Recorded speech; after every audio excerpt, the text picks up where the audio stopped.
Bonsoir à tous, on va démarrer pour cette troisième séance consacrée à la question de l'idée d'université en Europe. Ce soir, nous avons le privilège, il faut le dire comme ça, je pense, de recevoir Jacques Verger. Mille merci d'avoir accepté cette invitation. Beaucoup d'entre vous le connaissent évidemment, ancien élève de Normal Sup, de l'école française de Rome, et qui a, professeur émérite, on dit maintenant de Sorbonne Université et plus de Paris 4. Ça c'est une question, est-ce qu'on peut être professeur émérite d'une université qui n'existait pas à l'époque? Ça je ne sais pas. On y était. Qui a consacré une grande partie de son œuvre, mais pas exclusivement, à la question de l'idée d'université. J'en ai pris à la volée dans ma bibliothèque ce matin quelques-uns. Je vais en présenter quelques-uns, je vais essayer de les faire dans l'ordre. Le premier, c'était l'histoire des universités en France, 86 aux éditions Privat à Toulouse. Vous aviez écrit les deux chapitres, l'un sur le médiéval et l'autre sur la transition médiévale-temps moderne.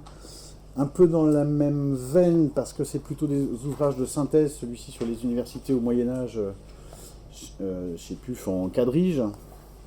Celui qui est peut-être le plus didactique, celui-là. Oui, peut-être. Qui a été fait aux presses universitaires de Rennes, Culture, Enseignement, Société en Occident, qui doit dater de 99 de mémoire.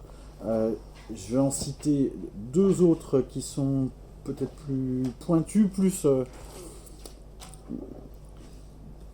tournés, en tous les cas pour celui-ci, vers les historiens, parce que c'est la question des sources sur l'histoire de l'université et de l'historiographie, les différentes manières d'appréhender au cours de l'histoire l'objet université. Ça va nous servir dans les questions tout à l'heure. Celui-ci que j'aime beaucoup sur les gens de savoir en Europe, qui est, et ça c'est une des grandes caractéristiques de vos travaux, qui moi m'impressionne beaucoup, c'est que le même objet est interrogé à partir d'angles très différents au cours de la carrière. Donc ça fait un renouvellement sur l'objet qui est assez impressionnant. Il y en a deux autres que je voudrais vous présenter. L'un pour lequel vous avez fait la préface, qui m'intéresse à cette question-là, est particulièrement utile parce que c'est les sources pour l'Université de Paris qui ont été publiées en français. Donc c'est celui-là. Fondation de l'Université de Paris. Et puis la référence majeure que j'avais présentée déjà dans la première séance, qui est l'histoire de l'université en Europe, cette fois-ci en anglais.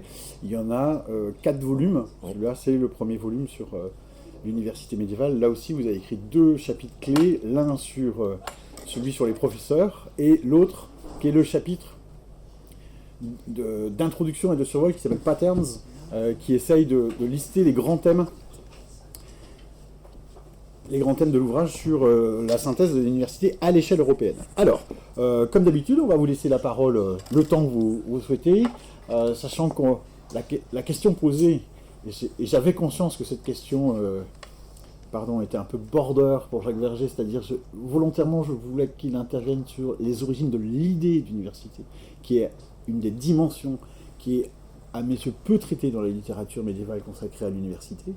Vous l'avez accepté, je vous en remercie infiniment. Donc, je vous laisse la parole pour intervenir le temps que vous souhaitez, et puis derrière, on ouvre la discussion là-dessus. Vous imaginez bien que les questions ne manquent pas. Merci à vous. Merci beaucoup. Merci beaucoup. Donc, l'intervention que je ne sais pas si le micro est bien placé, là. Oui, je pense que c'est un peu que ça enregistre. Donc, l'intervention que je voudrais présenter, que j'ai préparée à la demande d'Arnaud Leclerc, porte donc ce titre aux origines médiévales de l'idée d'université. Et en fait, ce titre, d'ailleurs, est un peu ambigu parce qu'il pourrait avoir 2 sens différents. Il pourrait, d'une part, 2 sens qui, d'ailleurs, je vais y revenir, sont quand même liés.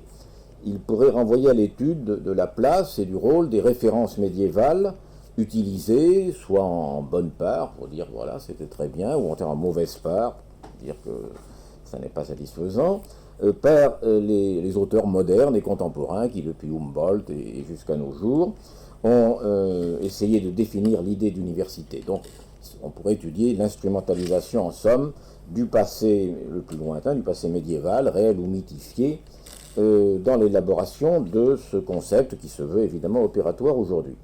Mais c'est aussi, et c'est plutôt comme ça bien sûr que j'ai pris le sujet, une invitation à rechercher à travers l'étude des universités au Moyen-Âge, dans leur diversité concrète, puisqu'il y a évidemment un assez grand nombre d'universités médiévales, ce qui faisait l'unité et la spécificité de cette institution, unité et spécificité qui, je vais y revenir, ont à coup sûr, était perçue par les contemporains eux-mêmes et exprimée dans un vocabulaire qui justement est un vocabulaire relativement standardisé, unifié, et des pratiques sociales communes.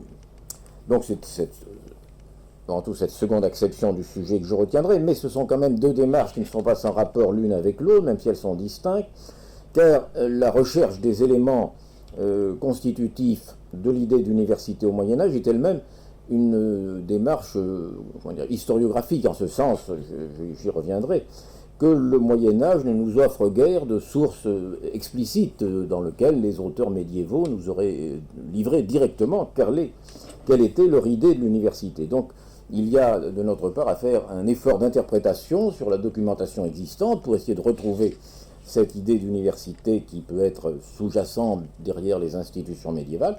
Et dans cet effort d'interprétation, nous sommes évidemment certainement tentés d'introduire, consciemment ou inconsciemment, nos préoccupations, nos manières de voir actuelles.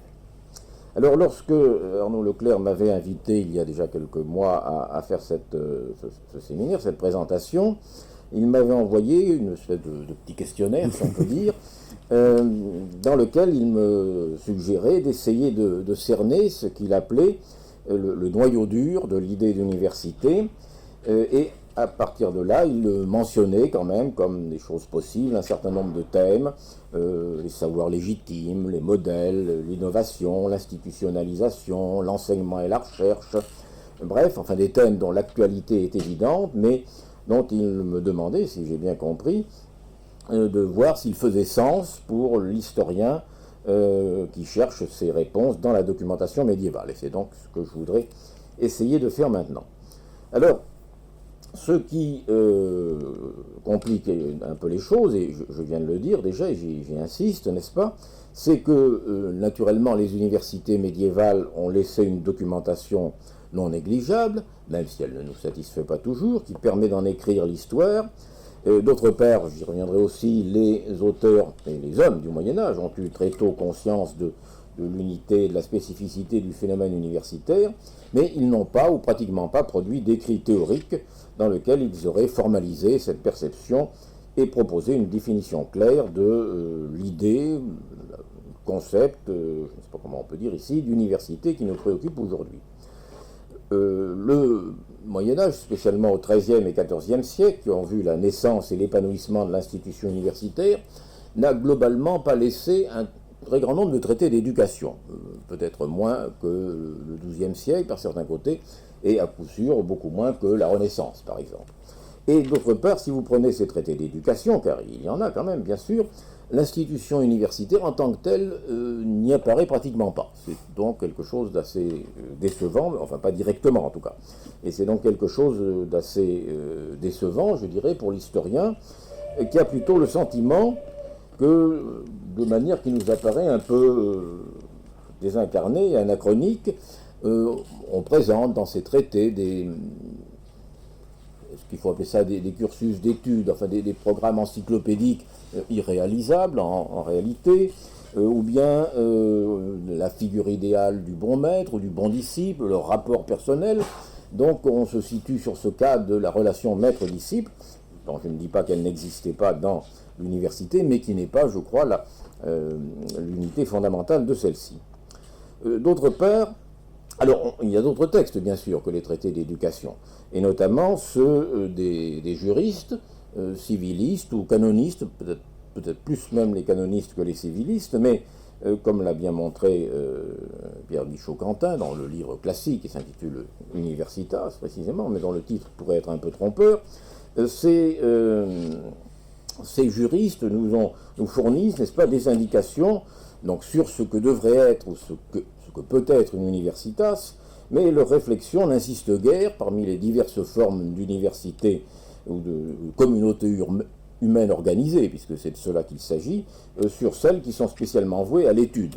Ils parlent tout autant, n'est-ce pas, des communautés qui servent, je dirais, qui commandent le fonctionnement de l'institution ecclésiale, l'université des fidèles, l'Universitas Fidelium par exemple, ou bien qui commandent le fonctionnement des institutions urbaines, les communes, ou qui commandent le fonctionnement des métiers ou du commerce, les guildes professionnelles, les sociétés de marchands, etc. Et donc il envisage parfois un peu le cas de l'université d'études, de l'université des maîtres et des étudiants, mais pas de manière très spécifique. Et on pourrait dire la même chose globalement des traités politiques, des miroirs du prince, des programmes réformateurs. Si vous prenez, pour citer un exemple parmi bien d'autres, le traité le miroir du prince de Gilles de Rome à la fin du XIIIe siècle. Je ne dis pas qu'il ne dit rien sur les études, mais il n'envisage pas tellement la question en tant que telle. Alors il y a quand même quelques exceptions à cette règle, évidemment. Alors j'en cite au moins une, que je mentionnerai peut-être chemin faisant, mais sans avoir le temps de m'y attarder. C'est un texte que Michel-Quentin ne cite pas d'ailleurs, qui est un peu exotique et relativement peu connu en France. Ce sont les Siete Partidas attribués ou offerts à Alphonse X de Castille.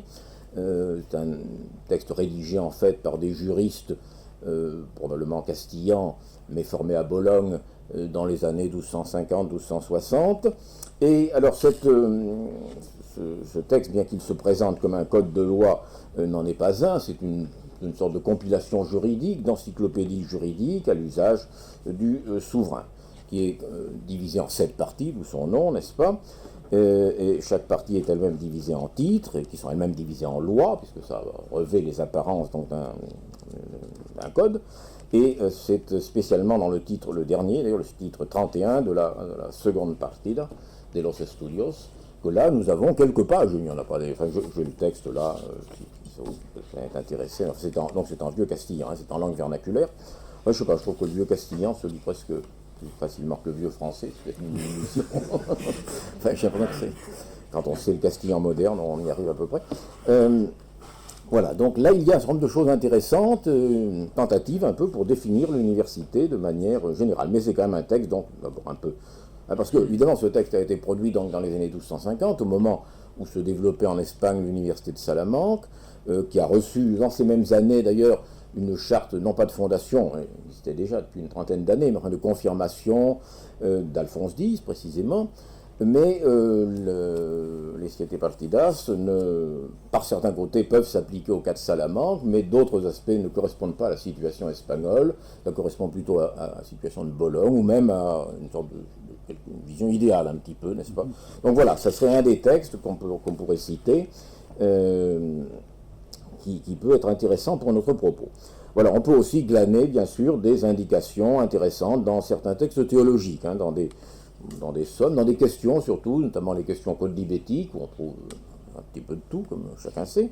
Donc il y a ici ou là des questions qui peuvent porter sur l'université, des sermons aussi, mais enfin, ça ne fait pas une masse considérable. Ce qui fait que finalement, l'historien désireux de dégager l'esprit de l'institution universitaire médiévale doit pour l'essentiel se satisfaire d'actes, sinon d'actes de la pratique, en tout cas d'actes liés à une institution particulière, à une université particulière, n'est-ce pas? Alors, les actes de fondation, les chartes de fondation, dans leur préambule, quand il y en a, les statuts, là encore, dans leurs dispositions ou dans leur préambule, sont évidemment intéressants. Et puis, l'analyse, je dirais, et l'interprétation des dispositifs institutionnels, y compris dans leur fonctionnement idéal et dans les tensions et les conflits qui ont pu les traverser, sont finalement un des moyens d'essayer d'accéder, mais toujours au prix d'une interprétation, aux principes sous-jacents qui ont pu présider à la constitution des universités médiévales. D'autre part, je voudrais également, donc en introduction, rappeler une chose qui est relativement évidente, en tout cas pour qui connaît tant soit peu le sujet, mais qui, par certains côtés, est un peu paradoxale. D'une part, l'université, telle qu'elle apparaît au tournant des XIIe et XIIIe siècles, puisque là-dessus, je crois, sur cette chronologie, on peut bien être d'accord, d'abord à Bologne et Paris, évidemment, puis à Oxford, à Montpellier, à Naples, à Padoue, à Toulouse, etc., est une nouveauté radicale. C'est quelque chose de véritablement nouveau, sans précédent historique identifiable, même si Naturellement, beaucoup d'historiens, par facilité, emploient l'université. Par exemple, chacun sait que les byzantinistes parlent de l'université impériale à partir du Xe siècle, etc. Mais en réalité, ni dans l'Antiquité classique, ni au Moyen-Âge, en Occident, ni dans l'Orient byzantin, ni dans le monde musulman, on ne trouve quelque chose qui puisse être qualifié à juste titre, enfin légitimement, d'université. Certes, alors toutes ces civilisations ont possédé des écoles, et des écoles parfois de haut niveau, mais ces écoles ne peuvent pas être qualifiées d'université, d'abord parce qu'elles sont, je crois, toujours intégrées dans des institutions plus larges, une cathédrale, le monastère, le palais impérial, la mosquée, etc. Et puis, je crois que souvent elles sont assez mal documentées, en tout cas sur le plan institutionnel, mais rien dans le vocabulaire qui les décrit n'évoque la notion d'université. Pas question ni d'autonomie, ni de statut, ni de diplômes et de grades, etc. Donc, on peut, sans en tirer une conclusion malvenue, je dirais, dire en effet que l'université est bien une invention de l'Europe occidentale, et spécialement de la France, de l'Italie et de l'Angleterre, les royaumes culturellement peut-être les plus dynamiques à ce moment-là, autour des années 1200. Mais en même temps, et c'est là bien sûr le paradoxe, cette invention n'a pas surgi ex nihilo. Elle a repris très largement des traditions déjà existantes, parfois fort anciennes, qu'il s'agisse des principes mêmes de son activité, les matières enseignées, les méthodes d'enseignement, les rapports des maîtres et des élèves, les usages du livre, etc. Tout cela a pu être emprunté à des situations, à des sources, à des situations existantes, alors, au premier chef évidemment aux écoles préexistantes, qu'il s'agisse des écoles monastiques, des écoles cathédrales, d'écoles qu'on peut qualifier de privées, pour faire bref. Les premiers statuts conservés, en tout cas de l'Université de Paris qui date de 1215, se présentent non pas comme créant quelque chose de nouveau, mais comme étant une réformation in melius des écoles existantes, n'est-ce pas? Donc de l'école cathédrale, des écoles de la montagne Sainte-Geneviève. Et puis, ces universités ont pu emprunter aussi des éléments aux institutions ecclésiastiques, au gouvernement urbain, aux communes, aux consulats dans les villes méridionales, aux institutions charitables, confraternelles, professionnelles. Le parallèle en particulier souvent été fait, de manière même abusive sans doute, entre l'organisation des universités et l'organisation des métiers. C'était un thème cher un petit peu à Jacques Le Goff, n'est-ce pas, l'intellectuel, travailleur du chantier urbain, au même titre que les gens des métiers. Voilà, alors ces multiples emprunts, qui d'ailleurs se retrouvent dans le vocabulaire, n'est-ce pas, qui peut être commun, ont été faits, et il faut le souligner, sans projet préétabli, rapidement, puisque finalement les universités, si on ne peut pas leur assigner une année précise de naissance, apparaissent quand même en l'espace de quelques dizaines d'années, je dirais, donc sont apparues de manière progressive, empirique, et ceci s'est traduit d'ailleurs, parce que ce qui est souvent ce qui frappe l'historien, c'est la rareté et le caractère souvent lacunaire des premiers textes fondateurs et des statuts originaux. C'est pour ça qu'on possède maintenant, grâce à Pascal Bermond en français, la traduction de ces textes fondateurs parisiens, mais qui finalement sont très intéressants, mais ne sont quand même pas si riches que ça. Surtout quand on compare à des fondations plus tardives, où là au contraire on est très bien renseigné, on a des statuts très détaillés, très approfondis. Si vous voulez une lecture de ce genre, prenez les premiers statuts de l'université de Nantes au XVe siècle, là vous avez des statuts très complets et très détaillés. On aimerait bien avoir les mêmes pour Paris 2 siècles plus tôt, mais ça n'est pas le cas. Et je dis Nantes parce que nous sommes à Nantes, mais c'est vrai aussi dans la plupart des universités fondées au XVe siècle. Donc voilà.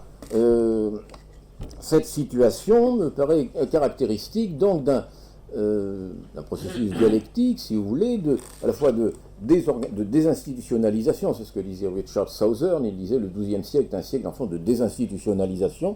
On désinstitutionnalise ou se désinstitutionnalise l'école existante, n'est-ce pas, et de progressive réinstitutionnalisation qui donne naissance à l'université. Parce que il faut bien voir que au moins théoriquement, la naissance de l'université n'avait pas pour objectif de faire disparaître les écoles préexistantes, qu'il s'agisse des écoles monastiques ou cathédrales en particulier.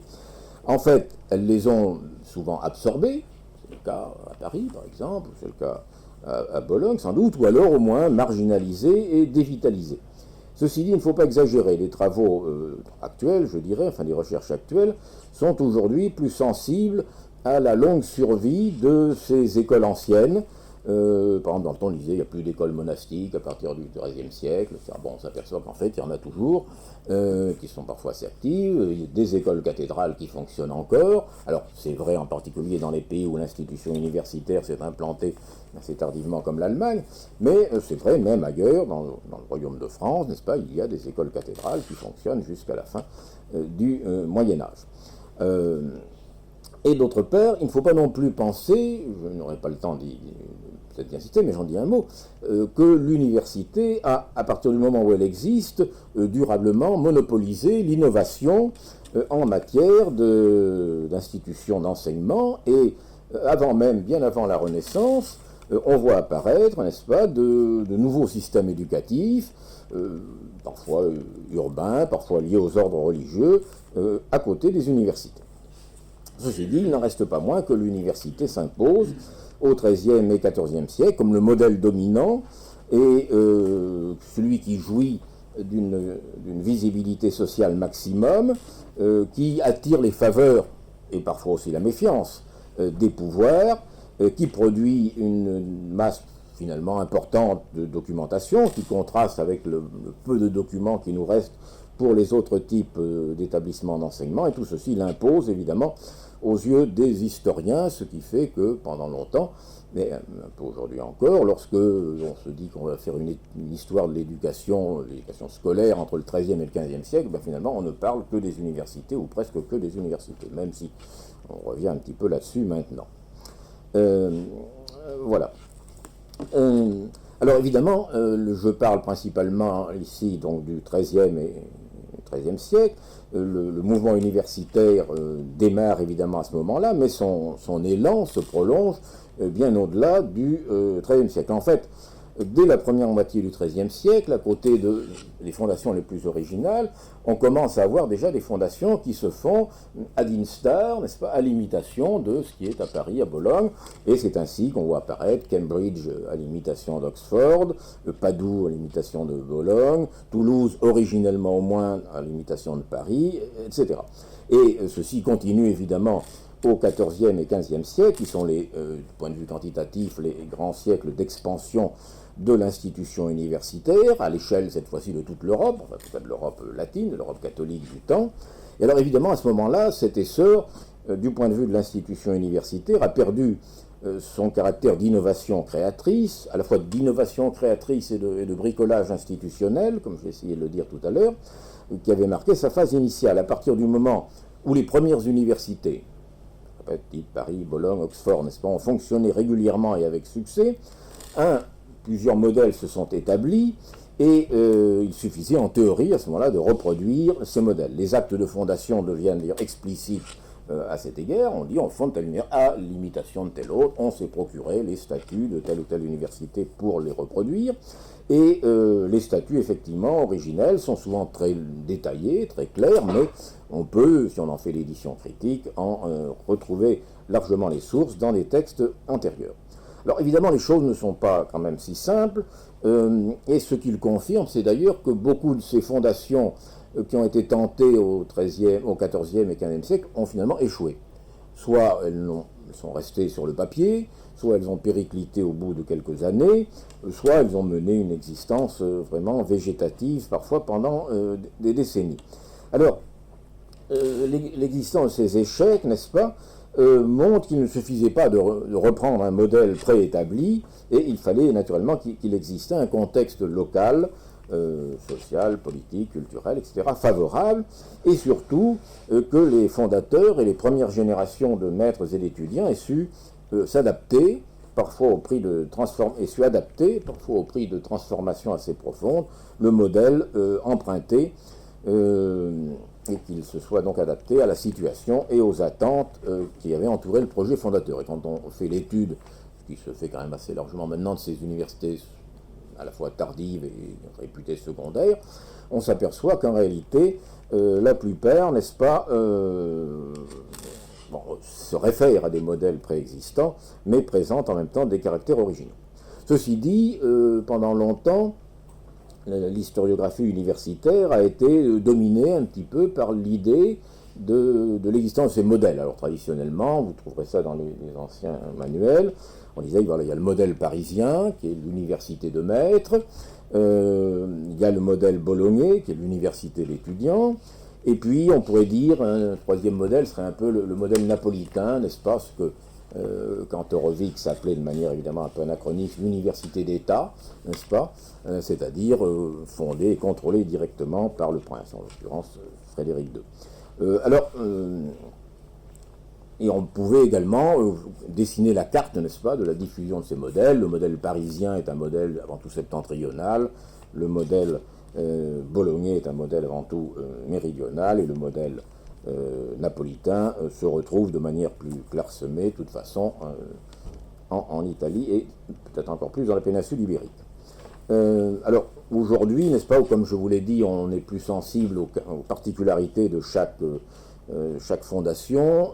Cette typologie schématique apparaît moins pertinente, ce qui ne veut pas dire que ces modèles n'aient pas gardé une certaine valeur opératoire, car les contemporains eux-mêmes avaient un petit peu la notion de ces modèles, mais plutôt que de modèles, il faut y voir des tendances, et ensuite qui se sont adaptés localement et qui finalement aboutissent le plus souvent à des dispositifs mixtes où l'on retrouve, c'est par exemple ce que j'avais pu constater quand je fais ma thèse sur les universités du Midi de la France, où l'on trouve un mélange un peu inextricable d'éléments d'origine parisienne et d'origine bolognaise.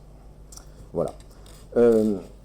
Ceci dit, il reste, et c'est pour moi le point essentiel, que très vite, et c'est ce qui justifie cette conférence, que très vite, n'est-ce pas, les contemporains ont eu conscience, alors peut-être pas absolument de la nouveauté, comme je vous l'ai dit, puisque par certains côtés, ils sont sensibles aussi à une continuité, mais en tout cas de l'unité du phénomène universitaire, malgré la diversité des institutions particulières, et de sa spécificité par rapport à tous les autres types d'établissements d'enseignement antérieurs ou extérieurs.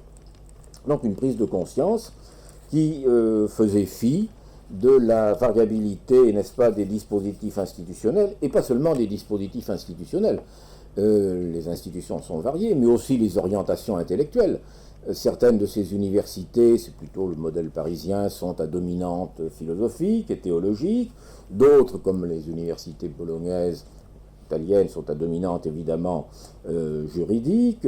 Quelques cas, comme Montpellier, dominante médicale. Diversité aussi extrême dans les effectifs, entre des universités qui regroupent plusieurs effectifs à l'échelle de l'époque, évidemment, il n'a pas de sens pour la nôtre, mais regroupent plusieurs milliers d'étudiants, c'est les chiffres qu'on peut avancer de manière un petit peu hypothétique, mais enfin pour Paris, pour Bologne, pour Oxford, plus tard pour Prague peut-être, et puis au contraire, on arrive parfois à des effectifs squelettiques de quelques centaines, voire dans le... je ne sais pas si vous dire le pire des cas, mais enfin quelques dizaines, n'est-ce pas, d'étudiants. Et par-delà la différence d'effectifs, les différences aussi dans le rayonnement et la capacité d'attraction qui va des universités capables d'attirer, c'est la référence qu'on a toujours en tête évidemment, et qui a servi, n'est-ce pas, à tous les discours sur les échanges Erasmus ou autres, où on fait venir des étudiants de toute l'Europe, et puis des universités dont le recrutement est strictement local. Bien, malgré ces différences donc, très diverses, n'est-ce pas, les contemporains ont eu l'idée qu'il s'agissait d'une seule et même institution, et cette conscience s'exprime, alors ce sont les documents, il est vrai, un peu tardifs, d'abord par les listes d'universités qu'on possède au Moyen-Âge. Par exemple, lorsque les papes, n'est-ce pas, adressent certaines circulaires, certaines encycliques, on dirait aujourd'hui, ou lorsqu'ils expédient les recueils juridiques de décrétales, n'est-ce pas, qu'ils veulent faire étudier, eh bien, ou bien lorsqu'ils convoquent des représentants des universités au concile, on a la liste, n'est-ce pas, des universités, ce qu'ils considèrent, eux, comme des universités, et qui correspond en effet, enfin, en quelques cas litigieux près, à ce que nous considérons encore aujourd'hui comme les universités médiévales. Donc, voilà. Et puis, je répète, ce qui est frappant, c'est l'élaboration qui a été quand même bien étudiée. Il y a eu des études, notamment dirigées par une historienne néerlandaise, enfin, qui écrit surtout en français, Olga Weyers, un vocabulaire commun, n'est-ce pas, qui s'élabore à partir du XIIIe siècle et qui est appliqué, n'est-ce pas, à toutes ces universités. Et que l'on retrouve donc notamment dans les statuts ou dans les décrétales qui se réfèrent aux universités. Donc voilà. Alors, une fois ces remarques préliminaires faites, quels seraient les éléments constitutifs que l'on pourrait dégager et autour desquels on pourrait essayer de reconstituer l'idée d'université des auteurs médiévaux, c'est-à-dire éventuellement des théoriciens de l'éducation ou des hommes de pouvoir, mais surtout des universitaires eux-mêmes, n'est-ce pas, amenés à réfléchir à leur histoire, à leur statut et également à leur relation avec leurs collègues d'autres universités. Alors pour dire les choses en bref, et pour sacrifier évidemment une forme de raisonnement universitaire particulièrement banal, je dirais qu'il y a 3 éléments, n'est-ce pas, essentiels que l'on peut sans doute distinguer, même si bien sûr ces 3 éléments cohabitent. Le premier élément, et là je renvoie malgré tout notamment au livre de Pierre Michaud-Quentin, c'est la notion de communauté. La notion de communauté qui s'exprime d'abord dans le terme universitas, évidemment, qui a été retenu, que toutes les langues modernes, n'est-ce pas, pratiquement en tout cas, européennes ont retenu, et puis toute une série de termes plus ou moins synonymes, en tout cas proches, que l'on trouve également dans la documentation universitaire, et ceci dès les débuts de l'institution. Alors, je n'épilogue pas ici sur ce vocabulaire qui est largement redondant: communitas, communio, consortium, societas, collegium, conventus, congregatio, etc. Alors, parfois, certains mots ont peut-être une connotation un peu particulière qui peut caractériser tel ou tel contexte spécial, mais dans l'ensemble, il s'agit plutôt, je dirais, d'une richesse lexicologique qui fleurit sous la plume des universitaires eux-mêmes, qui emploient souvent ces mots soit les uns à la place des autres, ou les uns avec les autres, n'est-ce pas, pour témoigner pour eux, je crois, de l'importance fondatrice de cette notion de communauté. Alors, comme le montre le livre de Michaud-Quentin, ce vocabulaire ne concerne pas seulement les universités d'études, les universités de maîtres et d'étudiants, n'est-ce pas? Il peut s'appliquer à beaucoup d'autres formes de communauté et de collectivité, mais l'emploi absolu, n'est-ce pas, c'est-à-dire sans autre déterminatif, l'université, simplement pas l'université des citoyens ou l'université des maîtres, l'université ou l'universitas, que ce soit en latin ou en langue vernaculaire, apparaît dès le XIIIe siècle pour désigner l'université. Donc l'idée que l'université par excellence, en tout cas dans la langue courante, c'est ce que nous appelons encore aujourd'hui université, est une chose qui est ancienne, n'est-ce pas, et qui est attestée, en particulier à Paris, dès le XIIIe siècle. Ce qui montre bien, je crois, à la fois la nouveauté du phénomène et l'importance qu'a très vite prise aux yeux des contemporains, justement, l'existence de ce type d'université consacrée aux études. Et alors on trouve bien sûr dans les documents médiévaux l'université pour désigner des communes, des corporations de métiers, etc. Mais là, il est toujours précisé de quoi il s'agit et ça n'a pas le même succès.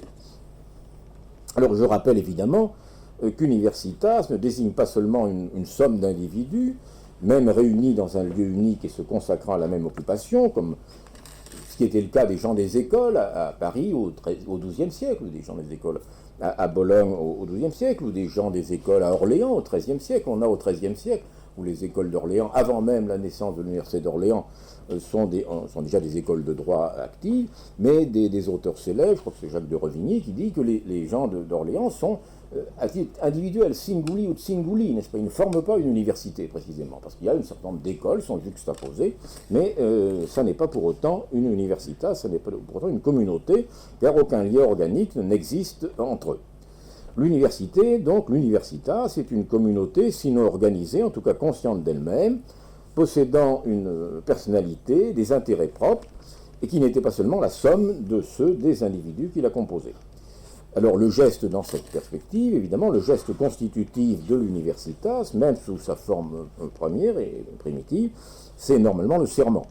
C'est le serment, d'ailleurs le terme de conjuratio est utilisé aussi assez régulièrement, c'est le serment prêté par tous les membres, qui sont tenus de le faire, n'est-ce pas, de se conformer aux obligations nées de leur appartenance commune, d'obéir aux règles qu'ils se donneraient et à l'autorité de ceux d'entre eux qu'ils investiraient de la responsabilité de la gestion de l'universitas.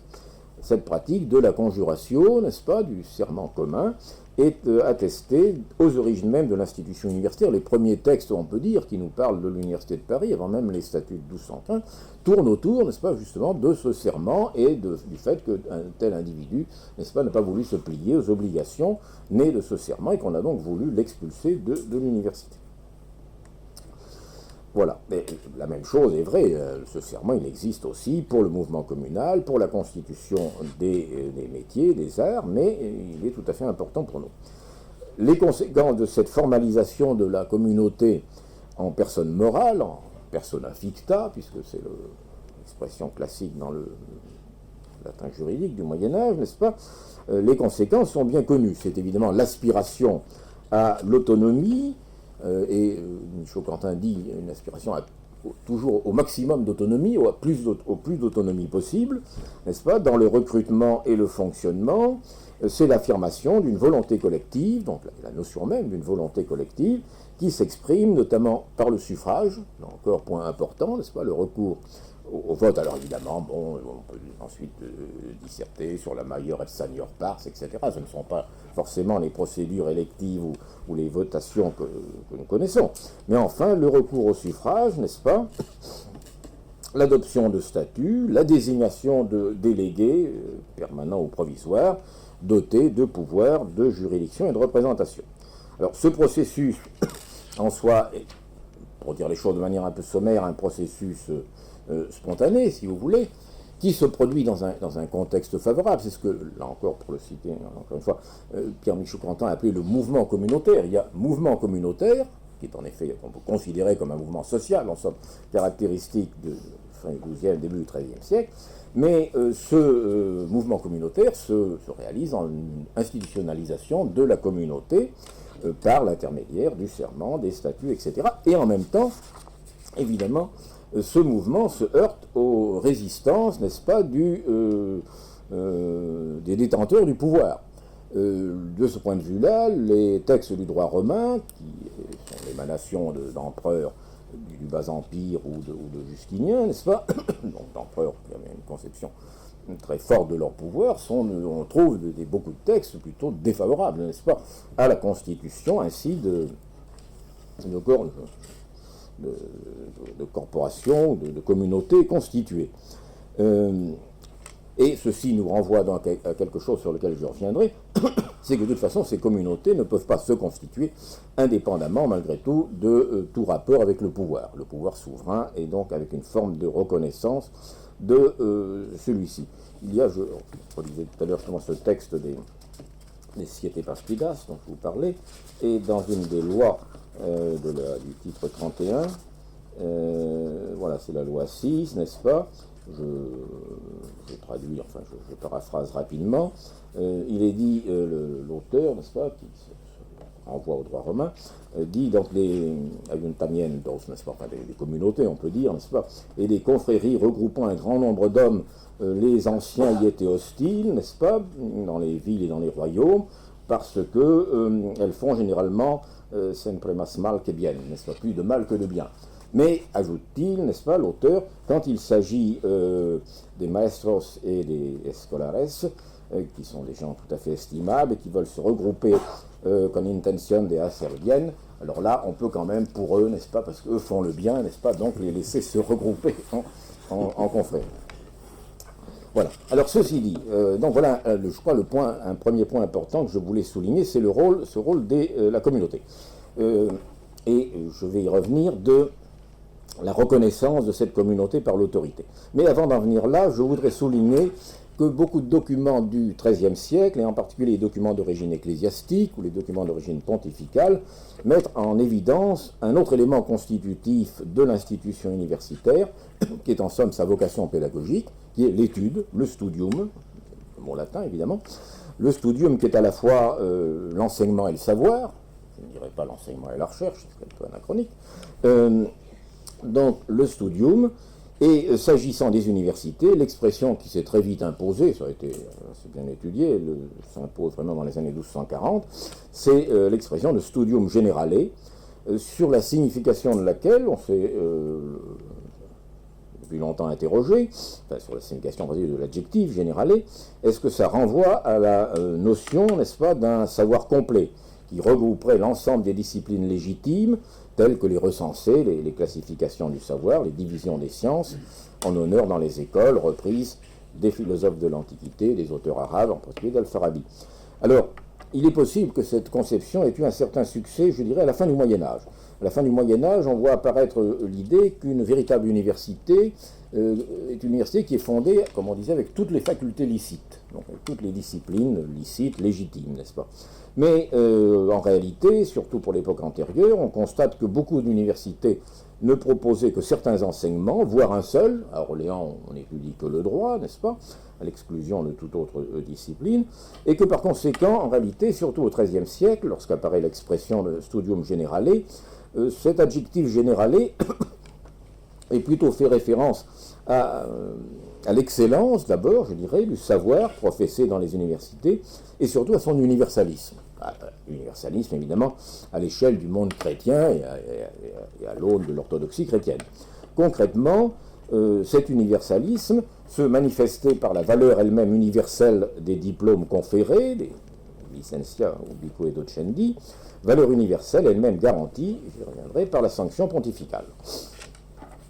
L'idée d'une perfection du savoir, donc, diffusée non pas d'une totalité, mais d'une perfection du savoir diffusée par les universités médiévales, et qui a pour corollaire l'idée d'une prééminence intellectuelle absolue des docteurs qui enseignent dans ces universités, qui ne s'oublient pas évidemment dans l'affaire, incluait-elle, je ne fais qu'aborder le sujet qui mériterait de longues discussions, incluait-elle quelque chose qui ressemblerait à la notion de recherche aujourd'hui, ou bien est-ce qu'il s'agissait simplement de l'idée d'une parfaite maîtrise d'un savoir établi et intangible et contenu dans les autorités qui faisaient la base des programmes. Alors la question a été depuis longtemps débattue, il y a des bibliothèques entières, n'est-ce pas, sur ce que l'idée de progrès existe au Moyen-Âge, etc. Mais il me semble, je dirais, pour dire les choses très en bref, que si la notion de découverte scientifique et de progrès indéfini du savoir était assez étrangère aux maîtres des universités médiévales, en revanche, celle d'approfondissement des connaissances et je dirais de dévoilement de la vérité par les ressources dialectiques de la raison, puisque c'est avant tout la dialectique et non pas l'observation ou l'expérience qui sont l'instrument, c'est pas cette idée-là, en revanche, est tout à fait admise au Moyen-Âge. Ceci dit, il faut aussi souligner l'importance des écarts considérables dans le niveau, pour employer un terme passe-partout, niveau des enseignements qui ont existé dans les universités médiévales, entre les centres les plus réputés, comme Paris, Oxford ou Bologne, où enseignaient tous les grands maîtres dont nous connaissons encore aujourd'hui, nous étudions encore aujourd'hui les œuvres, et puis certains studia generalia secondaires, très secondaires, dont les maîtres n'ont apparemment laissé aucun écrit, et qui se contentaient d'enseignements tout à fait répétitifs. Et les contemporains eux-mêmes étaient conscients, je crois, de ces écarts, au point d'ailleurs d'essayer de biaiser l'équivalence théorique des grades acquises dans toutes les universités.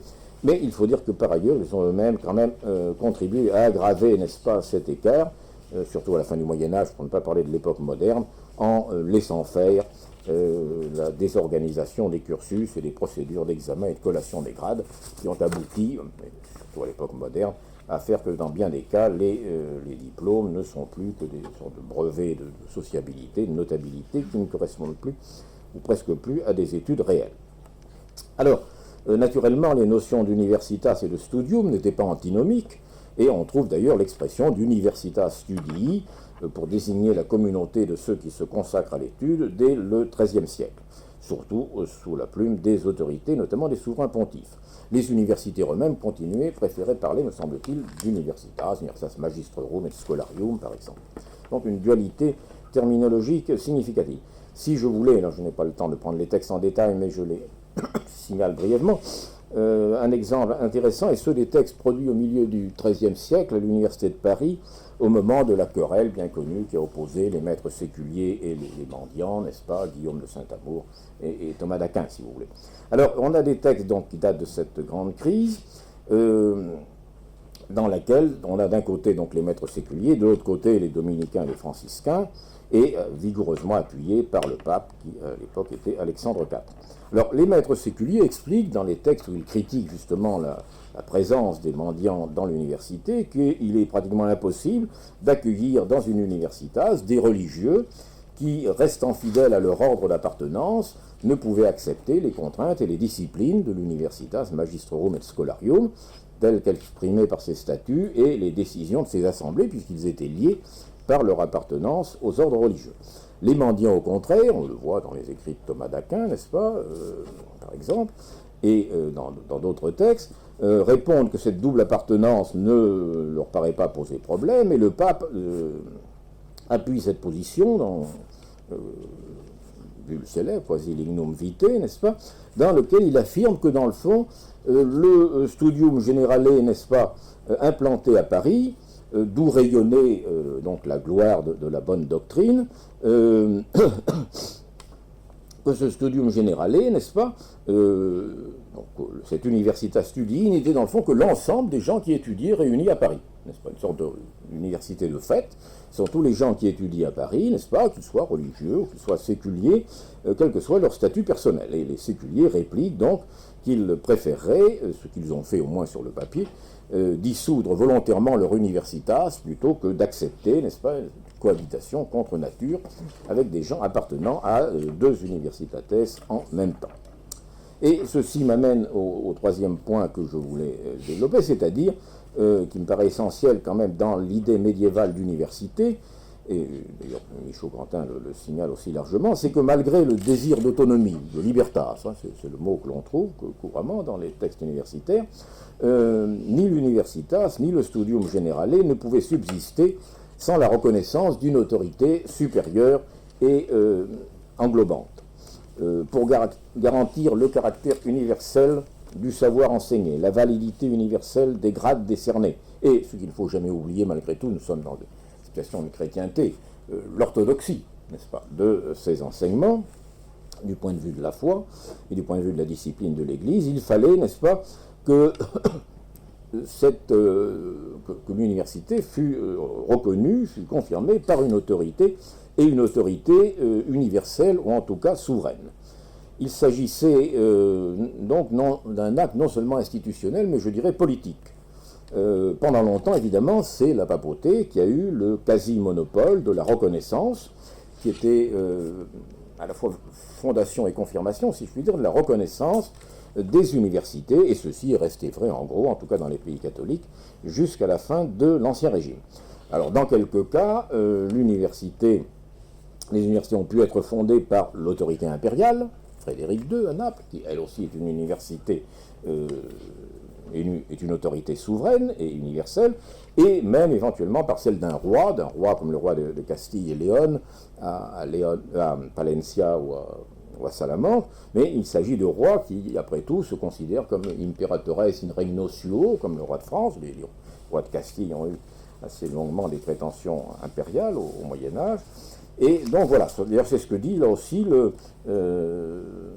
les Siete Partidas, n'est-ce pas, je lis juste une phrase, n'est-ce pas, les Siete Partidas donne quand même une espèce de définition de l'université. Il dit, je traduis, une université est une communauté de maîtres et d'écoliers qui se réunit en un lieu avec l'intention d'apprender los saberes, d'apprendre les savoirs, simplement, n'est-ce pas. Et il y a deux manières d'université. La première, que l'on appelle l'estudio general, n'est-ce pas, le studium generale, a des maîtres dans les divers arts libéraux qu'il énumère, ainsi que en droit canonique et en droit civil. Et ce studium doit être établi por mandato del Papa ou del Emperador ou del Rey. Les trois autorités fondatrices. Le Rey, c'est le roi de Castille auquel il pense au premier chef. Et puis ensuite, le deuxième type de studium, c'est ce qu'il appelle le studium particulare, n'est-ce pas, qui est un studium local, créé ici ou là dans une ville, avec un petit nombre de maîtres. Car il faut aussi intervenir des critères, je dirais, quantitatifs. Donc voilà. Il faut naturellement ajouter que pendant longtemps, l'objet même de ces actes de fondation ou de confirmation fut essentiellement immatériel. Il ne s'agissait ni d'argent, ni de bâtiments, mais de privilèges, de libertés, de franchises, accordées non pas à titre individuel, mais collectif, incluant donc pour l'institution universitaire, la capacité à agir de manière collective, représentation, pétition, grève éventuellement. Les symboles visibles de cette reconnaissance étaient originellement les archives, ce sont les seules choses que possède l'université sont ces archives, où sont justement contenus ou copiés les actes fondateurs et les statuts, n'est-ce pas? Et puis le sceau de l'université, sur lequel figure généralement une effigie du Christ ou de la Vierge ou d'un saint, qui traduit, n'est-ce pas, cette protection divine que, par l'intermédiaire de la reconnaissance pontificale, est accordée à l'institution, et qui confirme en même temps sa vocation providentielle de matrice des savoirs légitimes, de parrain scientiarum. Voilà. Et évidemment, le conséquent de cette sanction officielle, c'était les grades décernés à l'issue d'examens publics qui sanctionnaient, avec la garantie de l'autorité supérieure, la qualité et l'orthodoxie des enseignements et la compétence des gradués pour assurer les tâches sociales assignées à l'université. Il s'agit de l'enseignement, de la prédication, de la justice, de la santé publique. C'est un autre thème, on pourra en reparler, mais la notion d'une utilité sociale des universités est au centre, je crois, de cette reconnaissance.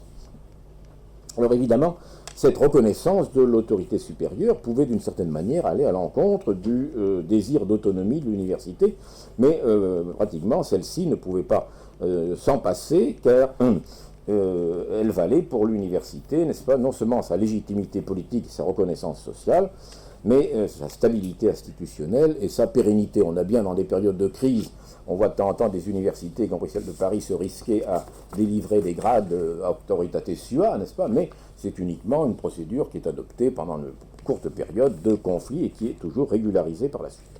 Un point que je voudrais souligner à propos de pérennité, c'est que pour mieux asseoir celle-ci, beaucoup d'universités, et notamment les plus anciennes, telles que Paris, Oxford, Cambridge, Toulouse, Bologne, Orléans, etc., ont précocement ressenti le besoin de doubler l'histoire effective de leurs origines, trop récente, parfois peut-être un peu confuse, par un récit mythique, inlassablement repris et embelli jusqu'à l'époque moderne, jusqu'à ce que la critique humaniste, évidemment, vienne les ébranler, renvoyant les débuts de l'université à un fondateur plus ou moins légendaire. Alors, évidemment, le candidat par excellence, c'est Charlemagne.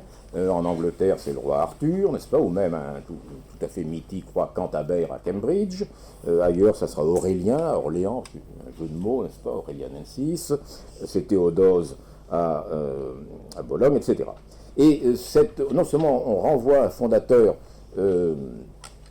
mythique et très ancien et vénérable, mais aussi c'est une manière de faire dériver, dans le fond, l'histoire de chaque université particulière, chaque université singulière, d'une sorte de courant unique du studium, alors les métaphores sont développées, n'est-ce pas? Le studium, c'est-à-dire la doctrine et la culture, s'écoule un petit peu comme les fleuves du paradis, comme les eaux primordiales qui sortaient du paradis terrestre, n'est-ce pas? Bien là, la source première du savoir que l'on replace selon les cas en Égypte, à Athènes, à Rome, n'est-ce pas? S'écoule, et ce sont en somme des dérivations de ce flot initial et unique qui sont reprises à leur compte par les diverses universités. Donc cette dimension historique, pseudo-historique, comme on veut, est un élément constitutif, je crois, de la conscience que les universités médiévales avaient d'elles-mêmes, pour citer le titre d'un article de Jacques Le Goff. Alors, pour terminer, n'est-ce pas, je voudrais quand même dire, si j'ai encore quelques minutes, qu'on ne peut pas ramener l'idée, enfin qu'il serait, je crois, un peu maladroit de ramener l'idée médiévale d'université à ce schéma trop abstrait que j'ai essayé de dresser, n'est-ce pas, en dégageant ces trois éléments constitutifs de l'idée d'université. En effet, ces éléments constitutifs sont quand même, quand on y regarde d'un peu plus près, à partir de chaque exemple concret, à géométrie variable, et cette variabilité n'est pas sans poser question. Alors on peut se demander, est-ce qu'il s'agit simplement de variations autour du noyau central dont nous parlions pour commencer, ou bien est-ce que le noyau central, n'est-ce pas, lui-même ne serait pas variable, souple, de montre-molle de Dali, n'est-ce pas, susceptible donc de varier lui-même. Alors par exemple l'idée de communauté, dont j'ai souligné l'importance. En réalité, c'est d'ailleurs vrai aussi pour les communautés urbaines, par exemple, n'est-ce pas?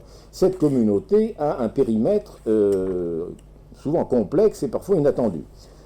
D'abord, il y a lieu de distinguer dans la communauté universitaire, bien que des textes disent qu'il n'y a pas d'acception de personnes, d'origine, etc. En réalité, on voit qu'il y a des membres à part entière de la communauté, habilités à participer aux assemblées délibératives, à accéder aux fonctions électives de recteur, de procureur, de conseiller, etc. Mais d'abord, entre ces membres à part entière, il y a des hiérarchies internes qui peuvent exister en fonction du grade, de l'ancienneté et du statut social. Presque partout, les nobles, n'est-ce pas, malgré tout, un certain nombre d'avantages par rapport aux non-nobles.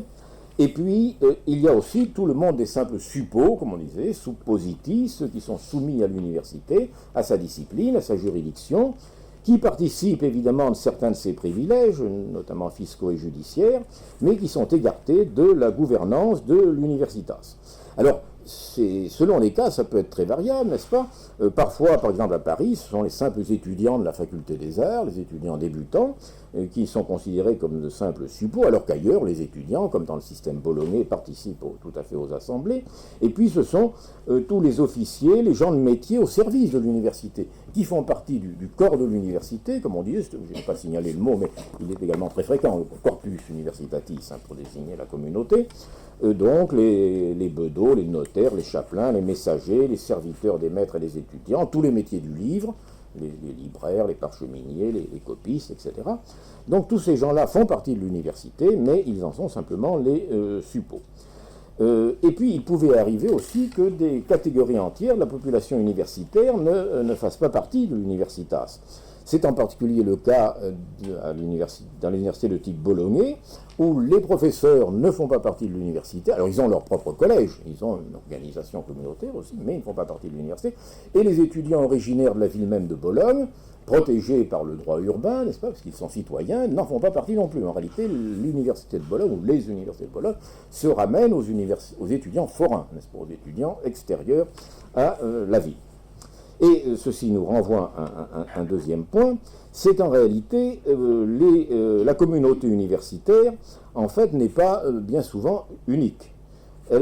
Certaines universités étaient composées de plusieurs universités. C'est le cas, je viens de le dire, de Bologne, où en fait on avait des universités distinctes, indépendantes, d'abord les deux universités juridiques, celle des Italiens non bolognais, l'université des Citramontains, et celle des non-Italiens, les Ultramontains. Plus est venu s'ajouter à ça l'université des étudiants en arts et en médecine, en arts libéraux et en médecine, qui ne vont pas avec les juristes, et encore plus tard les théologiens. Donc en fait, il y a pratiquement 4 universités. Alors, dans la langue courante, y compris au Moyen-Âge, on dit parfois l'université de Bologne, mais en réalité, ce sont 4 universités tout à fait différentes. À Montpellier, de la même manière, l'université de médecine, l'université de droit, totalement indépendantes l'une de l'autre, et avec d'ailleurs des structures assez différentes, même tout à fait différentes. Et puis, à l'intérieur même des universités, on comptait beaucoup de multiples communautés plus petites, mais bien constituées, avec là aussi serment d'appartenance, statut, et revendiquant une certaine autonomie, ce qui est une source de tension permanente. Bon, c'est un problème que les universités actuelles connaissent également, n'est-ce pas? Les facultés, les nations étudiantes, les collèges doctoraux, les confréries, n'est-ce pas, qui sont à l'intérieur de l'université, mais qui en même temps affirment leur autonomie contre l'université englobante. Voilà, donc je ne multiplie pas tous les exemples concrets de ce genre, mais je voudrais par là attirer l'attention sur le fait que le principe communautaire, qui semble, et qui est constitutif de la notion même d'université au Moyen-Âge, et qui y était bien présent, est cependant susceptible de variations parfois un peu déroutantes. On pourrait en dire autant de la notion de studium generale. Alors bien sûr, on a l'idée au Moyen-Âge d'un corpus de savoir légitime, de sciences légitimes, canonique, n'est-ce pas, qui s'est établi, vaille que vaille, à la fin du XIIe, au début du XIIIe siècle, avec des hésitations d'ailleurs, est-ce que la médecine en fait partie, est-ce que l'architecture n'en ferait pas partie, etc. Enfin, on aboutit finalement à une liste canonique de ce savoir légitime, et par conséquent, on peut avoir l'impression que ce qu'apporterait l'université, et là encore c'est un débat que l'on retrouve tout au rebondit au cours de l'histoire, est-ce que le propre de l'université ne serait pas justement de permettre une pluridisciplinarité, une cohabitation, une collaboration de disciplines distinctes? En réalité, je vous l'ai dit, beaucoup d'universités n'enseignaient que certaines disciplines, parfois même une seule, à condition que ce fût une discipline supérieure, ce qu'on considérait au Moyen-Âge comme une discipline supérieure, théologie, droit, médecine. Les arts libéraux, qui étaient considérés comme des sciences primitives, comme on disait, c'est-à-dire préparatoires, n'est-ce pas, ne pouvant à elles seules former une université. Et d'autre part, la hiérarchie des disciplines est malgré tout variable d'une université à l'autre. On pense naturellement, c'est la référence parisienne, que c'est la théologie qui vient en tête, n'est-ce pas, Regina Sciencarum, mais on voit bien ailleurs que c'est le droit qui revendique cette place prépondérante. Autre point qu'il faut souligner à propos justement de cette notion de studium generale, je n'ai pas le temps d'y insister, mais je le signale, c'est que progressivement, et en tout cas au XIVe siècle, certains établissements d'enseignement non universitaires, et on pense en particulier aux studia des ordres religieux, des dominicains ou des franciscains, en sont arrivés, n'est-ce pas, à assurer des enseignements de type et de niveau universitaire, si on compare les productions écrites des uns et des autres, à ceci près évidemment qu'ils n'avaient pas la possibilité de conférer des grades. C'était la seule différence, et donc là encore on trouve un autre problème, celui de la collation des grades, qui traverse l'histoire des universités quasiment jusqu'à nos jours. Et puis la dernière chose qu'il faut souligner, c'est un point auquel on est aujourd'hui de plus en plus sensible, même si on trouve moins de traces dans la documentation, c'est que toutes sortes de disciplines réputées non universitaires, moins nobles, n'entrant pas dans ces listes canoniques, se sont quand même glissées, si l'on peut dire, dans les universités, ou au moins sur leur marge. La musique à côté de la philosophie, par exemple en Angleterre, l'art notarial à côté du droit à Bologne, la chirurgie à côté de la médecine, etc. Donc on a finalement les frontières des disciplines apparaissent plus poreuses qu'on ne pourrait le penser, de même qu'on a tendance aujourd'hui à souligner que le caractère exclusivement, enfin remettre un peu en cause l'idée du caractère exclusivement latin de l'enseignement médiéval, écrit ou oral, et de dire que les langues vernaculaires, d'une certaine manière, au moins marginalement, pouvaient trouver également une porte d'entrée à l'université. Donc voilà. Quant au dernier critère que j'ai retenu, n'est-ce pas, enfin, dernier élément constitutif, celui de la reconnaissance par une autorité supérieure, cette reconnaissance, elle aussi, pouvait être un peu à géométrie variable et de portée variable. D'abord, je vous l'ai dit, elle oscillait entre l'Église et l'État, disons, mais globalement, et c'est quand même quelque chose de fort tout au long des 3 siècles de la fin du Moyen-Âge, du XIIIe au XVe siècle, n'est-ce pas, la tendance de ces autorités supérieures a été à la fois à favoriser le développement des études et la formation des lettrés compétents dont ces autorités avaient besoin. Donc il y a, de la part des papes, des rois, des politiques universitaires, pourrait-on dire, de manière un peu anachronique, visant à créer de nouvelles universités. Mais en même temps, n'est-ce pas, évidemment, il y a une méfiance également croissante, sans doute vis-à-vis des abus, pour employer le mot, des textes eux-mêmes auxquels pouvait conduire le libertas scholastica, qu'il s'agisse d'erreurs doctrinales ou d'orientations doctrinales dangereuses, ou de la venue d'étudiants étrangers, par exemple, dans les périodes de guerre, à une époque où les États nationaux s'affirment, ou de désordre par rapport au reste de la population urbaine, etc. Donc la tendance a été, malgré tout, et là c'est la notion même de communauté qui est un peu remise en cause, n'est-ce pas, à restreindre les manifestations collectives de la libertas scholastica, de la liberté universitaire, tout en préservant le statut, mais le statut personnel, n'est-ce pas, des maîtres et des étudiants. Personne ne met en cause l'idée, qui se maintiendra tout au long de rime, que les gens des universités ont un statut personnel privilégié, qu'une sorte de cléricature universitaire, mais en revanche, les privilèges collectifs ou les libertés collectives de l'université, le cas le plus emblématique, c'est le droit de cessation, comme on disait, le droit de grève, si vous voulez, de manière anachronique, qui disparaît par exemple à Paris à la fin du XVe siècle, ceux-là sont volontiers remis en cause. En revanche, je répète, le statut des écoliers et la valeur des grades, vus comme des instruments de régulation sociale, ne sont pas mis en cause. Donc voilà à peu près ce que je voulais vous dire. Je ne fais pas de conclusion. Nous allons discuter maintenant de ces questions, si vous voulez bien. Je voudrais simplement dire, pour terminer, que le point de vue que j'ai adopté ici, vous l'avez vu, a été celui, je dirais, de l'institution, n'est-ce pas? L'idée que j'ai essayé de vous présenter, c'est que l'université est apparue comme une institution d'un type nouveau, porteuse de caractéristiques originales qui ont survécu, d'une certaine manière, dans les mots, mais aussi dans les faits, jusqu'à nos jours. Ceci dit, il ne faut pas se cacher que d'autres approches seraient possibles. Par exemple, d'approches qui insisteraient davantage sur la dimension sociale. Je citais tout à l'heure l'article, qui est un article assez ancien, des années 60, autant je me souviens, de Jacques Le Goff, qui s'intitule « Quelle conscience l'université médiévale a-t-elle eu d'elle-même » Le titre n'est pas très heureux, en fait il aurait fallu dire « Quelle conscience les universitaires médiévaux ont-ils eu d'elles-mêmes » et encore il prend des exemples individuels. Enfin, peu importe. Et l'idée de Jacques Le Goff, comme vous le savez peut-être, si vous avez lu tant soit peu ses œuvres, n'est-ce pas, c'est que l'essentiel, dans le fond, c'est la naissance de ce qu'il appelle l'intellectuel, n'est-ce pas, l'intellectuel au Moyen-Âge, dont il fait le produit de l'histoire culturelle du XIIe, XIIIe siècle, de l'intellectuel comme travailleur intellectuel faisant métier de penser et d'enseigner sa pensée. Et par opposition à la fois aux moines du haut Moyen-Âge, n'est-ce pas, et aux courtisans de l'époque moderne. Et finalement, pour Jacques Le Goff, enfin bon, c'était bien l'esprit de l'école des Annales, l'aspect institutionnel n'est pas décisif, il est plutôt secondaire. La naissance de l'université a accompagné cette mutation sociale, mais elle n'est pas le moteur véritablement. Et d'ailleurs, à l'époque moderne, malgré comment dirais-je, ce qu'il appelle un peu la trahison des clercs médiévaux, n'est-ce pas, qui deviennent des courtisans, mais l'institution universitaire se survit. Donc voilà, on pourrait aussi insister, c'est une autre manière de faire, sur l'aspect proprement intellectuel.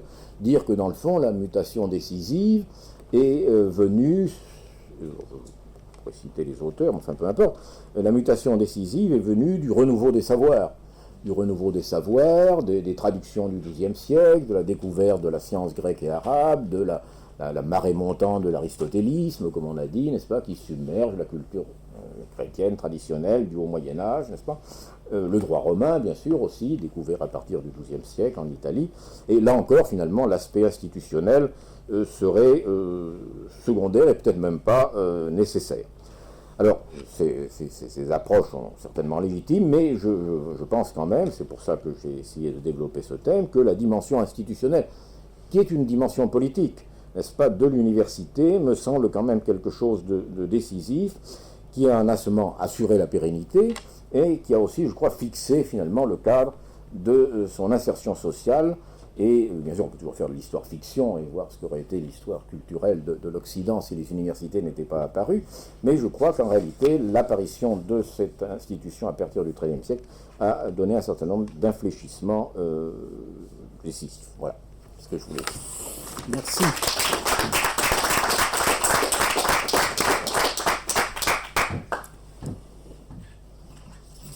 Merci infiniment. Je dois dire, depuis peut-être 4 ou 5 ans qu'on fait des séminaires, c'est la première fois que j'ai un invité qui commence par répondre à la question qui lui a été donnée. Donc merci infiniment. On va prolonger par une série de choses. Il y a un aspect dont vous avez peu parlé qui, moi, m'interroge, c'est l'université naît quelque part contre un modèle, qui est le modèle du monachisme. Et si on fait référence aussi au même moment à la montée en puissance de l'aristotélisme, on a deux choses. On ne souhaite pas se mettre dans un monastère en campagne avec comme visée son salut. On souhaite se mettre en ville, dans une communauté dont la visée semble être celle aristotélicienne du biostéréotikos.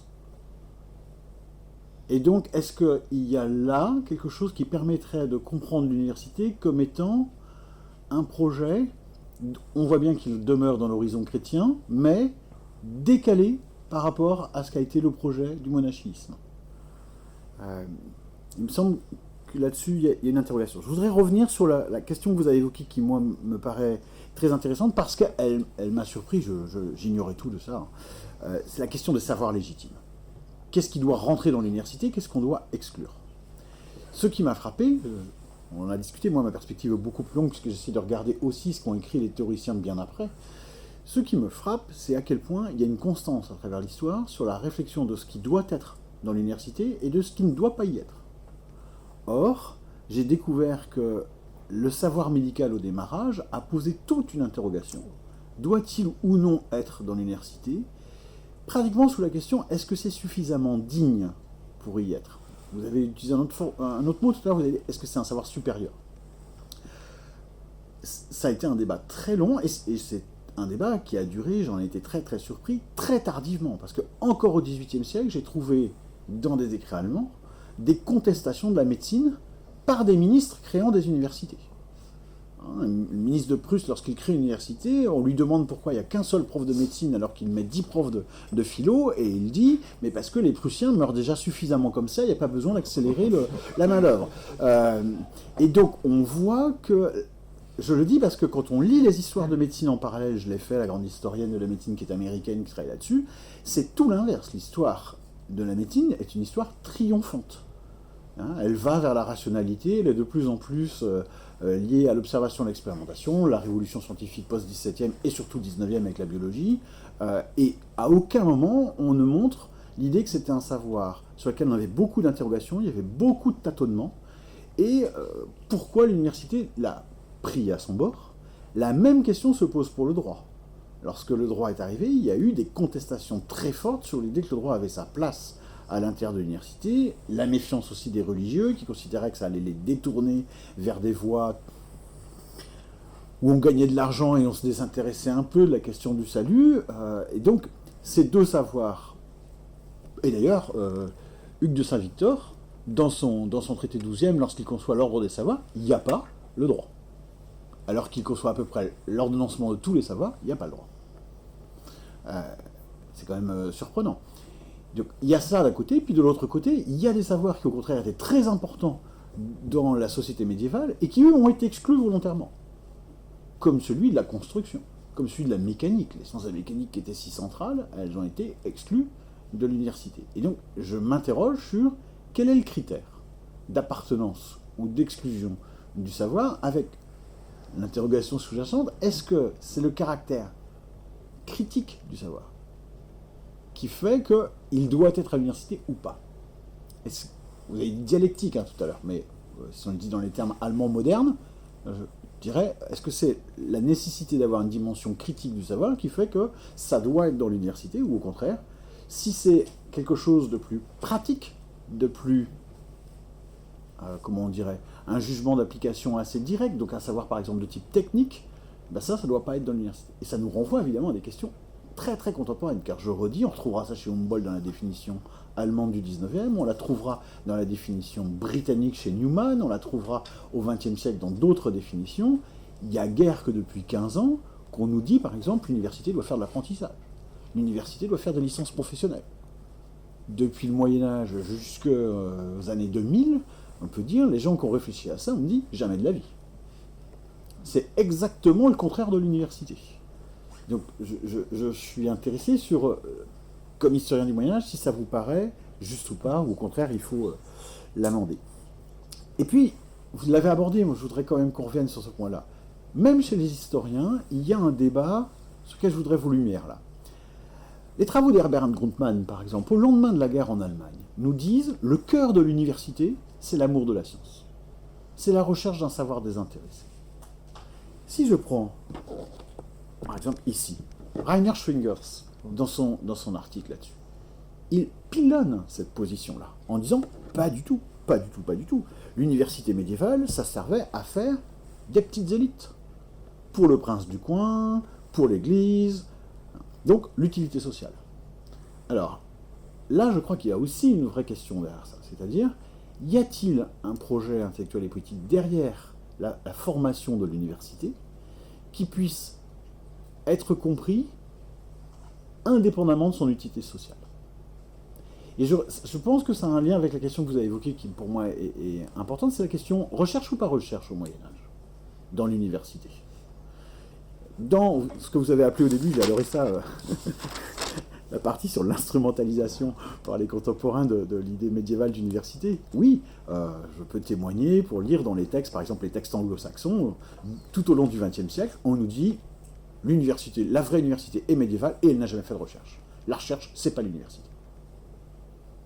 D'accord ? Ça, on a des grands textes, y compris le bouquin de Stéphane Coligny qui est sorti il y a 2 ans là, en Angleterre, Speaking to Universities. Il nous dit, même chose, c'est un essai un peu virulent, mais il nous dit au Moyen-Âge, il n'y avait pas de recherche, ça n'a rien à voir avec l'université. L'université, elle enseigne. Ortega y Gasset, le grand texte sur les missions de l'université dans l'univers espagnol en 1940, même chose. Il nous dit l'université ne faisait pas de recherche. Et en même temps, si je lis par exemple Marie-Dominique Chenu, sur son travail sur la théologie, il nous dit la caractéristique de la théologie au XIIIe siècle, c'est qu'elle prend un visage d'interrogation critique systématique qui correspond à ce que vous avez appelé un approfondissement des savoirs et un dévoilement de la vérité, et qui est clairement une forme de recherche. Certes, ça n'est pas la recherche scientifique au sens post-XVIIe siècle. On ne fait pas de l'observatoire de petits animaux vivants. Bon, on n'est pas dans une approche naturaliste, mais je veux dire, il y a une dimension, alors oui ou non, dimension recherche, et dans ce cas-là, oui ou non, c'est le cœur de l'université ou c'est l'utilité sociale qui est au contraire le cœur de l'université. D'accord, bon, mais ça fait beaucoup de... Pardon, j'étais un peu... de grandes questions. Je donne quelques éléments de réponse qui me viennent à l'esprit. Je ne prétends pas répondre à tout ça de manière exhaustive, loin de là. Alors, dites l'université et le monachisme. Alors d'abord, il faut quand même dire qu'il y a, disons, entre les deux, la période des écoles urbaines du XIIe siècle, que donc le passage du monastère à la ville est antérieur à l'université. L'université prend la suite d'écoles urbaines. D'autre part, on peut dire que non, tout est un peu empirique dans le fonctionnement de l'université. Quand Abélard, mais on n'est pas à l'époque universitaire, s'installe au Paraclet, il installe une école à la campagne. Ça n'a pas marché, il est vrai. Et plus important, finalement, les moines se rallient à l'université au XIIIe siècle. Ils créent des collèges urbains, n'est-ce pas, les moines de Cîteaux, les moines de Cluny, sans parler des religieux mendiants. Alors, ceci dit, oui, il y a une différence, je crois. Alors, c'est peut-être pas forcément dans le mode de vie, mais c'est dans cette idée, en effet, un petit peu de, je dirais, à la fois de savoir si l'activité intellectuelle est un travail pour soi, comme le dit Le Goff, ce qui n'est pas pour le moine, évidemment. Pour le moine, c'est un élément de son ascèse, de sa sanctification, etc. Et puis, il y a quand même des différences dans les méthodes, dans les attitudes vis-à-vis du texte. La culture monastique, c'est une culture, je dirais avant tout, de commentaires, de paraphrases, d'allégories. Il n'y a pas la démarche critique qui existe, effectivement, dans la théologie. Bon, quels éléments de réponse ? On pourrait y revenir, si vous voulez. Alors, les savoirs légitimes. Alors, je crois qu'il y a d'abord une chose, alors là, je crois que c'est un peu quelque chose qui est constant dans l'histoire de la culture, c'est l'importance, je dirais, des classifications du savoir. Donc, on retrouve chez les encyclopédistes, contre d'autres époques, on fait des classifications du savoir, et l'enseignement se veut le reflet de ces classifications légitimes. Donc là, on prend celle d'Al-Farabi, de Gundi Salvi, n'est-ce pas, qui ont donné Alors après, il y a des fausses fenêtres, il y a des choses vous l'avez dit, par exemple, des classifications, on nous parle. En effet, Hugues de Saint-Victor, il ne parle pas du droit. Il faut dire qu'Hugues de Saint-Victor, il est avant le droit romain, donc il n'aurait pas eu à mettre grand-chose, n'est-ce pas, sous cette appellation. Il aurait écrit 50 ans plus tard en connaissant le droit romain, il aurait peut-être fait une place plus grande, n'est-ce pas, à l'enseignement du droit. Mais on voit encore, par exemple, une autre discipline, qui n'est pas tout à fait la même, qui est la politique. En fait, la politique devient une discipline à partir du moment où celle d'Aristote est traduite. Or, la politique d'Aristote est un des derniers textes traduits au milieu du XIIIe siècle, n'est-ce pas, et qui n'est pratiquement d'ailleurs jamais rentré dans les programmes universitaires, parce qu'à cause du caractère tardif, je crois, de sa traduction. Alors on a des classifications, des accessus, ce qui a été étudié par un auteur canadien, Lafleur, où on met 3 lignes, il faudrait étudier la politique, mais ils n'ont rien à mettre dedans en réalité. Donc je pense qu'il y a l'idée de vouloir se conformer à des classifications toutes faites. Alors pourquoi est-ce qu'on... Alors vous avez raison, le problème de la médecine, la médecine a été très tôt, en effet, finalement, est passée en Italie, à Montpellier, dans les savoirs, et avec un effort des médecins pour justifier, n'est-ce pas, montrer que leur discipline n'est pas seulement une discipline mécanique, mais qu'elle a un aspect savant. Mais à côté de ça, il y a des auteurs comme Bacon, n'est-ce pas, comme Roger Bacon, qui ont eu plutôt tendance à rejeter la médecine encore. Donc, enfin, le débat est en effet tout à fait ouvert. Alors, les critères employés pour rejeter des disciplines, d'abord, c'est le fait qu'elles n'apparaissent pas dans ces classifications des savoirs, qu'elles ont un caractère trop pratique, trop technique, qu'elles n'entrent pas dans ces constructions qui sont quand même des constructions selon des schémas théoriques. Il y a le caractère lucratif. Bon, alors ça, on peut en discuter, on voit toujours la pouille dans l'œil du voisin, mais enfin, donc on accuse les autres de gagner de l'argent. Il y a éventuellement, dans le cas de la médecine, le caractère mécanique, on touche à la matière, on touche au corps, etc. Bon. Donc, il y a des critères variables. Alors, vous avez dit, effectivement, sinon l'architecture, ça a été débattu. Est-ce que l'architecture ne pourrait pas rentrer dans les arts libéraux? Et finalement, elle est rejetée. Ceci dit, on voit au XIIIe siècle, alors ça fait partie aussi parce qu'il y a le système théorique et puis il y a les marges. On voit par exemple qu'au XIIIe siècle, parmi les gens qui enseignent les arts libéraux, et donc ceux du quadrivium, il y a des gens qui commencent à s'intéresser à être travaux d'ingénieurs, Pierre de Maricourt, etc. On a en particulier tout ce secteur, qui malheureusement est très mal documenté, mais que les statuts attestent, d'enseignement facultatif, que certains peuvent donner à des petits groupes. Donc ces choses-là, on les devine à peine, mais en fait, je pense qu'elles ont existé de manière réelle. Et donc, notamment, ça a pu fonctionner comme ça. Alors, le droit. Alors c'est vrai qu'il y a un gros débat, mais qui est déjà en partie réglé au moment des universités. En Italie, vous avez au XIIe siècle, lorsque le premier essor des écoles bolognaises, un débat sur la légitimité, effectivement, du droit. Et les juristes s'efforcent de montrer que le droit est une discipline rationnelle, n'est-ce pas? C'est la ratio scripta, c'est la raison écrite, c'est pas seulement une discipline pratique et lucrative, c'est en insistant sur ce caractère rationnel que le droit... Ceci dit, il y a en effet des préventions. Le droit civil est interdit à Paris en 1219 et il le reste jusqu'au XVIIe siècle, n'est-ce pas? Il y a donc... de manière récurrente, les ordres religieux veulent bien aller à l'université pour étudier la théologie, mais pas le droit, etc. Bon, en même temps, on donne des dispenses quand même à certains pour étudier le droit quand même. Donc, là aussi, il y a sa pratique de la dispense, on pourrait là aussi en dire beaucoup. Et à côté de ça, vous avez aussi, quand même, au XIVe siècle, vous trouvez, notamment chez des maîtres italiens, une exaltation du droit, comme la science par exemple, la science rationnelle par excellence, n'est-ce pas? Et qui aurait plutôt tendance non pas à reléguer la théologie, mais enfin à en faire la spécialité des religieux, n'est-ce pas? Voilà, les vrais universitaires, ce sont les docteurs en droit. Alors l'utilité, oui, on pourra revenir sur ces thèmes. Alors l'utilité, ça je crois que c'est quand même... Bon, vous avez parlé en effet de Gründemann. Gründemann avait été critiqué, non seulement par chose, mais avant même par un autre historien allemand qui était Classen, n'est-ce pas, qui avait développé cette idée que dans le fond, les écoles, les universités sont faites pour former des fonctionnaires, des gens au service de l'Église ou du prince. Et que les gens qui venaient à l'université allaient pour apprendre ce genre de choses utiles, et que c'est pour ça que les pouvoirs les encourageaient. Alors, moi je pense quand même que la notion d'utilité, alors peut-être comprise en un sens, y compris l'utilité spirituelle, enfin, est une notion tout à fait importante. L'idée qu'un savoir qui n'est pas utile, ça relève de la curiosité quand même, n'est-ce pas? C'est quand même un peu suspect. Alors, ceci dit, il y a évidemment des tendances auxquelles on peut penser les avéroïstes, n'est-ce pas? Enfin, les aristotéliciens, il s'agit de ça, dans le fond, les aristotéliciens intégraux, comme on l'a dit, eux ont sans doute une vision, ils étudient Aristote pour Aristote, n'est-ce pas? Pour l'intérêt, le plaisir, et ils en tirent un idéal, une sorte de bonheur humain, effectivement, n'est-ce pas, de bonheur du philosophe, que l'on trouve, qui est une des thèses condamnées en 1277. Mais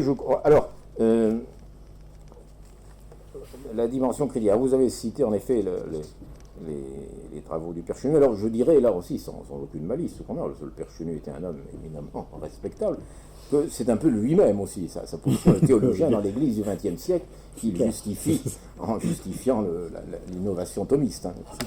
Le fait qu'il lui-même a été un théologien novateur et qu'il y a eu des problèmes. Voilà, donc.